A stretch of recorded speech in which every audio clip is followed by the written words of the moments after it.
Hindi sa akin yang insurance yan, sa asawa ko.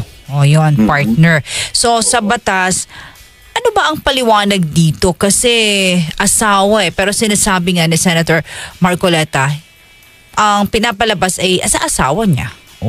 Ano siya, asawa? Ang lumalabas kasi sa mga records na opisyal ay ang kanyang asawang si Mrs. Edna Marcoleta ay isang independent director ng isang insurance firm na kung tawagin ay Stronghold Insurance Company. Ang tama naman si Senator Marcoleta na kung saan ang independent director ay wala pong pagmamay-ari doon sa insurance firm. Yun palang independent director, partner. Okay. Ay hindi nakikialam sa pang-araw-araw na operasyon ng kumpanya. Wala siyang pakialam dyan. At siya ay isa lamang sa mga miyembro ng Board of Directors of the insurance firm. Pero kidaw ka partner yes. Ang independent director ay very powerful position sa isang insurance firm. Sapagkat ito ay nagbibigay ng protections bukod sa mga minority stakeholder. Ito ay isa sa kanyang pinaka-major functions ay pangalagaan ang proteksyon ng mga policy holder, ng mga insurance policy holders. At siya din ay kumbaga sa Kongreso. Ito ay may oversight power. Siguro naman na alam na ng ating mga kayubi kung ano ang ibig sabihin ng oversight power. Okay. Bagamat ang independent director ay hindi nakikialam sa pang-araw-araw na operasyon, ito naman ay may kapangyarihan na sitahin, questionin, imbestigahan ang mga ginagawang pag-i-implement ng mga polisiya ng isang insurance firm. So pwede siyang makialam sa pagtatanong, pag-iimbestiga at pag-audit, at siya ay humahawak pa bukod sa kanyang pagiging isang direktor ng board ng insurance. Pwede ang maghahawak ng isang chairmanship katulad ng auditing committee, audit committee, o kaya yung finance committee. So itong posisyon ng independent contractor ay pwedeng maikumpara sa isang posisyon na miyembro ng isang oversight committee ng Kongreso. Na kung saan pwede mong checkin, pwede mong tanungin, pwede mong usisahin, imbestigahan kung paano ba ini-implement ng executive branch. Although you are not part of the executive department, you can raise questions and investigate on how they govern the company. Ganun ang independent director. So napaka-powerful yan at hindi mo pwedeng sabihin na independent director nga lang yan, walang pakialam sa operation yan. Yun ang pagtatalo ni Senator Marcoleta at ni Marlon ng Abante. Sabi niya, hindi ka ba nakakaintindi? Sana pinag-aralan mo kung ano ibig sabihin ng independent director. Sabi nga ni Marlon, kaya nga ho kayo tinatanong. Kaya ang tanong ko nga, ano ba ibig sabihin ng delikadesa? Doon nagalit si si Senator Marcoleta. Kung ano ang ibig sabihin ng delikadesa. Sabi niya, kaya nga ho ako nagtatanong kung ano ibig sabihin ng independent director. Para malaman namin, kaya tinanong namin kayo kung ano ibig sabihin ng delikadesa. Napunta na. Pero yun nga, partner, the senator is explaining na, wala naman ako dyan wala ako dyan, hindi ko, parang ang dating, wala akong pakialam, hindi ko pinakikialaman yan, but as a senator, ayun nga partner, kasi I've heard that yung Diskaya, tama, ay Diskaya, no, dun sa insurance na yon.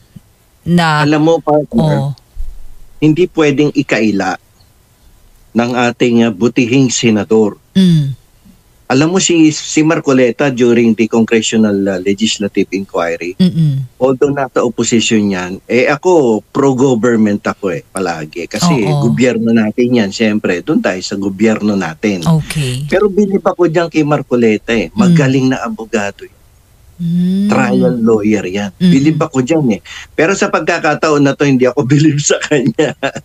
Sapagkat malinaw pa sa sikat ng araw na may conflict of interest dito. Yon, conflict of interest, partner. Saan papasok yun ngayon dito kay Senator Marcoleta na ibinoto natin bilang senador ng bansa sa usaping ito ng kanyang asawa? Himayin natin, bukod sa conflict of interest, pangalawa, meron siyang indirect financial interest. Pangatlo, yung public office is a public trust. Okay, unahin natin yung conflict of interest. Madalas natin pag-usapan, partner, dito sa ating programa, yung Code of Conduct and Ethical Standards for Public Officials. Tapos saan dapat ay hindi ka magkakaroon ng appearance of corruption or appearance of impropriety, no? Whether any member of your family ay sangkot sa isang transaksyon, sa negosyo, sa gobyerno, yung ikaw ay asawa ka ng isang, yung wife mo ay may isang negosyo katulad ng insurance firm na nagkakaroon ng transaksyon sa Department of Public Works and Highways. No? Yung pagpasok mo, kasi bidding yan eh, yung insurance. Diba? Oo, basta sa government, yes. So yung malaman lamang ng mga Department of Public Works officials na ang isa sa nagbibid na kumpanya para sa guarantee bond or surety bond ay ang Stronghold na kung saan isa sa mga board of directors ay asawa ng isang maimpluwensyang politiko at ngayon nga ay senador na, ayan nagkakaroon na kagad ng conflict of interest. Oo, kaya dapat hindi ang pinakamabuting ginagawa dyan ng asawa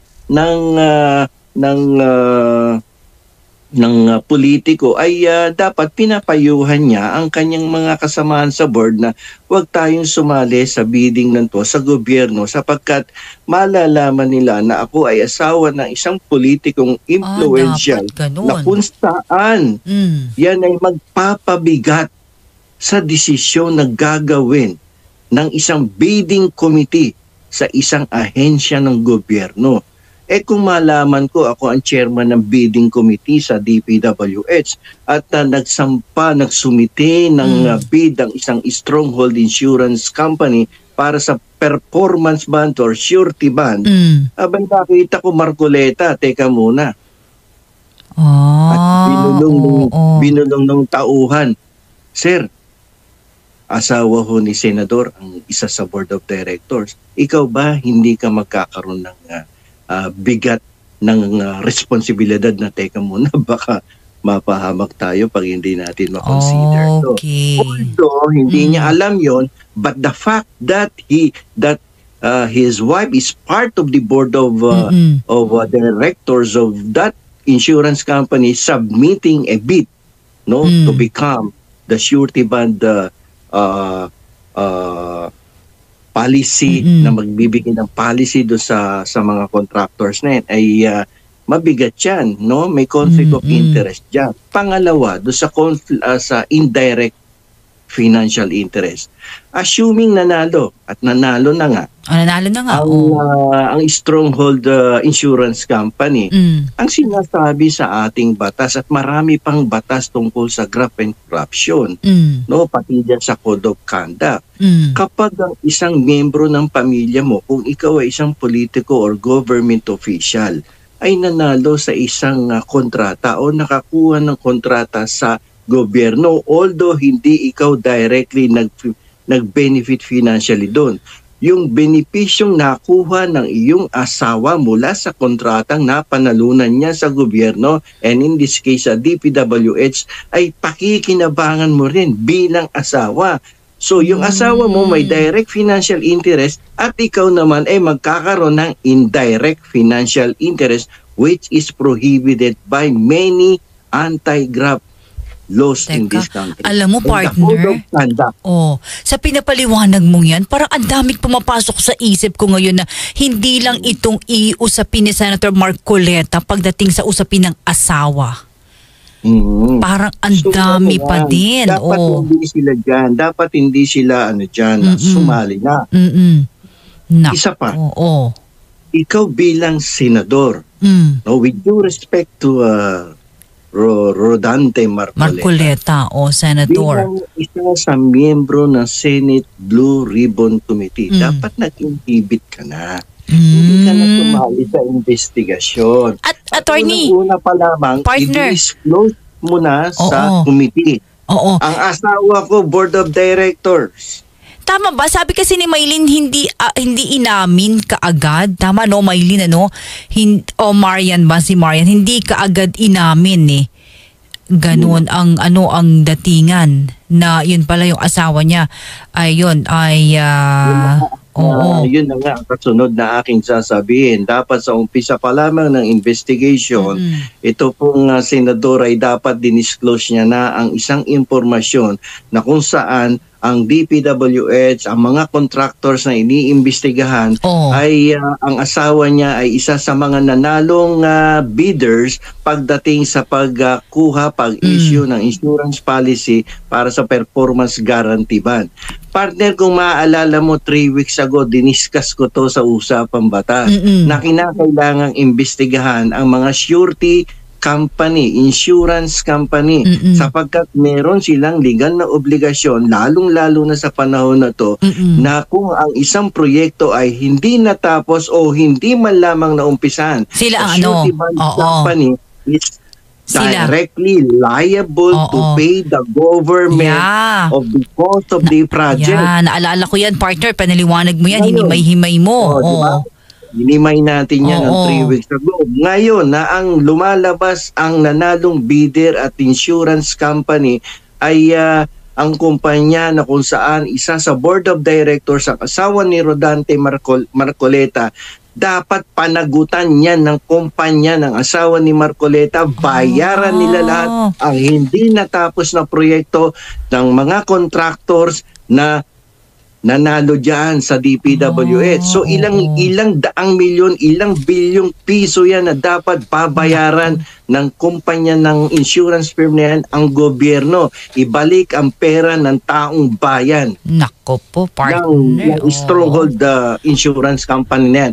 May responsibilidad ngayon ang kumpanya na kung saan independent director ang asawa ni Senator Marcoleta. Maliwanag po yan sa Insurance Commission Guidelines, sa Insurance Law of the Philippines. Yan po ay nakasulat sa insurance law. Kala mo, no, pinag-uusapan lang natin, piniliwanag mo lang mga nakaraang episode natin, partner. Eto pala, no, isang asawa pala ng senador, no? Nandoon sa insurance. Natin dito sa ating programa na dapat yung mga insurance company na yan ay bayaran na ang ating pamahalaan dahil hindi tinapos ng mga proyekto. What more yung hindi inumpisahan, yung tinatawag nating mga ghost projects na yan. So dapat managot dito kung ang lahat ng kontrata na yan nako po ng stronghold insurance firm na pag may-ari o isa sa board of directors, hindi pala may-ari, isa sa board of directors ang kanyang asawa, dapat bayaran nila yan. Nako, okay. Tama, magandang paliwanag yan ni Attorney Rene. Ako maraming salamat dyan sa paliwanag na yan, partner. Eto, tanggap muna tayo ng ilang mga reactions dito from TM1. Kapag naka-insured po ba ang mga project na ginawa ng Diskaya at kapag nagkaroon ng problema, yung insurance company ang hahabulin ng gobyerno para managot? Yes. Oo. Ang tawag na sa surety bond, guarantee bond, o kaya performance guarantee bond. Ibig sabihin, ginagarantiyahan ng insurance company na ang isang proyekto ay siguradong matatapos yun. Sa takdang panahon. Attorney, Ito, sabi rito ni Addictus Rex, hello. Kaya pala hapit na hapit si Marcoleta. Sabi ni Maylin, ingat baka tumawag si Marcoleta dito sa... Na-interview na siya kanina, di ba, partner? Tama ba yun? Kanina ba yun? Dapat tayo nag-interview dyan Kay Harjuman Aljo, di ba? Dito sa... Maria Nanali, attorney... Dapat kasi alam mo, partner, na nag-interview dyan, may knowledge of law. Para ordinary anchor. Sapulin mo no? Sapulin mo no? Agad-agad Katulad ni Ted Filon, law graduate yan. Oo, yun ang maganda. Sabi ni Marna Nali, Attorney Bueno, Radyo Man Jenny, humanda kayo, titirahin kayo nun sa show nyo para bumawi. Okay lang? Nasa libro naman ang ating mga pinagsasasabi dito. Part of the jurisprudence ang ating pong ipinaliliwanag dito. Kaya hindi po dapat nagagalit kung sino ang politiko. Sabi na Dictus Rex. Pinapaliwanag. Yes, sabi na Dictus Rex, Attorney Bueno, may caller po yata kayo sa Senator Marcoleta. Sher Consaki, alam kaya ni SOJ Boying yan? Tal attack, attorney. In the grand scheme of things, small issue na ang stronghold. Panagutin na lang sila sa insurance bond. Ang big picture ay panagutin lahat ng congressman, senador at maging si Pangulo if guilty. Oh, yun. Alam mo, may problemang etika or ethics, no? Ang sino mang politiko na ang asawa ay sangkot, no, dito sa mga kontratang pinasok sa gobyerno at hindi sinabi. So umpisa pa lamang dapat sinasabi nila, may full disclosure dapat to sa ating gobyerno. At kung ikaw ay kongresista, kung ikaw ay senador, dapat may full disclosure yan. Yung asawa ko, direktora, independent direktora. Bakit partner, Attorney Bueno, ano ang magiging epekto kung inamin agad yun ni Attorney Marcoleta nung una pa lamang na dumating ang diskaya sa Senate Blue Ribbon Committee hearing? Dapat hindi siya kasama doon sa Senate investigation. Di ba siya nga ang before kay Senator Ping Lacson? Di ba siya yung unang doon? Chairman? O dapat nga yun, dapat hindi niya tinanggap eh. Hindi niya ba naisip yun? If you have this delikadesa na sinasabi ni Marlon sa kabilang Attorney Bueno, what is delikadesa, partner? Delikadesa? Spell. Marcoleta. Naku, baka masabihan tayo dito ng Ayan, sige na nga. Peace po, Senator. Okay. Sabi dito ni Maylin, wala na matatapos ang Senado. Puro kaguluhan na lang sila. Sabi ni Angela Gonzaga, Attorney Bueno, pakainin ng delikadesa ang mga politicians at ibang government employees. Attorney, so, sa madaling sabi, ito pong si Marco Beta ay walang delikadesa talaga. Dahil nga po, hindi niya dinisclose sa Senado na ang kanyang asawa ay may connection po talaga sa mga diskaya dahil ang pinagtatrabahuhan nito. Or, kasi meron ako nakita nga papeles na itong asawa ni Marcoleta ay merong 500 shares dito po sa insurance na konektado sa mga diskaya. Naku po, di ibig sabihin, may share siya dyan. So, yung conflict of interest talagang nandoon. Hindi pwedeng ikaila ni Marco Beta na wala akong kinalaman dyan. Dahil asawa ko lang naman yan. Hindi pwede yun. Asawa mo nga eh. Diba? Konektado yung asawa mo. So, meron talagang conflict of interest. Sa halip, natanggihan niya ang pagiging chairman ng Blue Ribbon Committee. Parang ito pa ay kanyang ginawang pagkakataon. Sinagpang niya, kinagat niya ang pagkakataon para po maging bias ang kanyang pagdinig. Umpisa na dyan yung 2022 onwards lamang na korupsyon sa DPWH. Yung 2016 to 2022, hindi niya pinapasama. Ngayon, palpak ang mga trabaho ng Diskaya, palpak ang St. Gerard Construction, palpak ang St. Timothy Construction. So, kailangan po na itong insurance o itong warranty nitong mga proyekto na ito at yung insured, naka-insured ang mga proyekto na kapag ito'y nasira kaagad, kailangang bayaran, kailangang ipagawa, kailangang ipa-repair. Paano masisingil yan? Kung ang sisingilan ay merong asawa ng senador na napaka-impluensya. Diba? Kaya po ito, alam nyo, pakapala na lang talaga ng muka kay Marcoleta. Talagang kinakapalan na lang niya ang muka. Sinasamantala niya ang kanyang pagiging senador. Yan ang ginagawa ni Marcoleta at kitang-kita natin yan. Sinasamantala niya ang pagkakataon para po hindi maapektuhan ang insurance ng kanyang asawa. Hindi niya pwedeng sabihin na walang impluensya ang kanyang asawa doon. Kung janitress lang ang asawa ni Marcoleta doon, baka nga wala talagang impluensya. Kung gwardiya lang ang asawa niya doon. Kung taga-timpla lang ng kape. Pero hindi. Direktor. Kasama sa board of directors. Nandito ba yung papeles? Tignan ko kung nandito yung papeles. Nako, wala. Teka, tignan natin. Hanapin ko dito. Nandito yun eh. Nakita ko na yung kanina eh. May 500 shares. Etong asawa ni Marcoleta. Okay. Kahit na sabihing independent director, kung siya po, eto, nakita ko na, eto. Okay.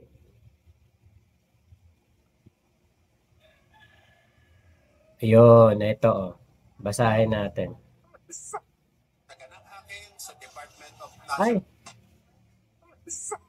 Ay, wala pala. Nako.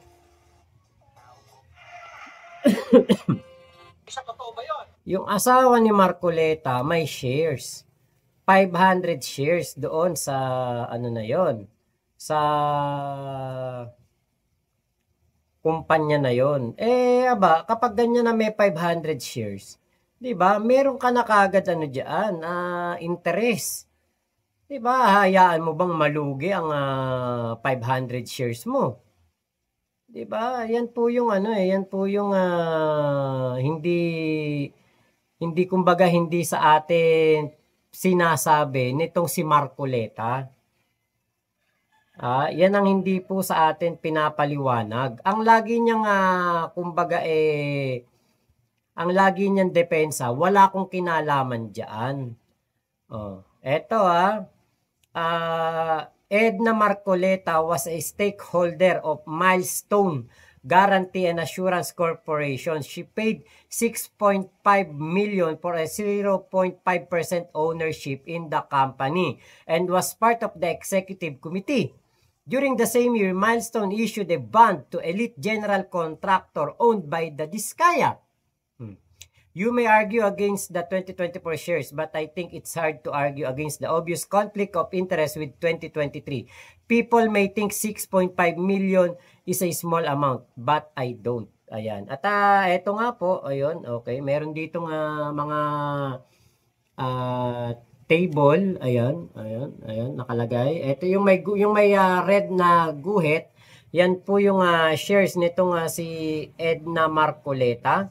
6.5 million para po sa 0.5% na shares. Di ba? So talagang ito sa Stronghold naman ng Insurance Company Incorporated, ayan po, minutes of the annual meeting of the stockholders of Stronghold Insurance Company. At number 9 nga po diyan si Edna Marcoleta with 500 shares. So yung delikadesa hindi alam talaga ni Marcoleta. Hindi po talaga ito alam ni Marcoleta ang delikadesa at ipagpipilitan po niya na asawa niya o asawa lang niya ang merong pong koneksyon sa mga Diskaya. Pero ikaw ba kunwari asawa mo ay konektado sa isang kurakot o sa isang gumagawa ng kumbaga maanomalya na proyekto sa gobyerno, tapos ikaw ay senador, 'di ba? Kung malinis ang konsensya mo at kumbaga gusto mo ay impartiality sa gagawin mong pagdinig, syempre 'di ba, hindi mo tatanggapin ang posisyon bilang Blue Ribbon Committee Chairman dahil nakakahiya naman sa taong bayan. Pero si Marcoleta po ay walang hiya at hindi po niya ito kumbaga tinitignan bilang kahihiyan dahil nga po si Marcoleta ay napakakapal ng mukha para po maramdaman niya ito. Hindi niya ramdam ito.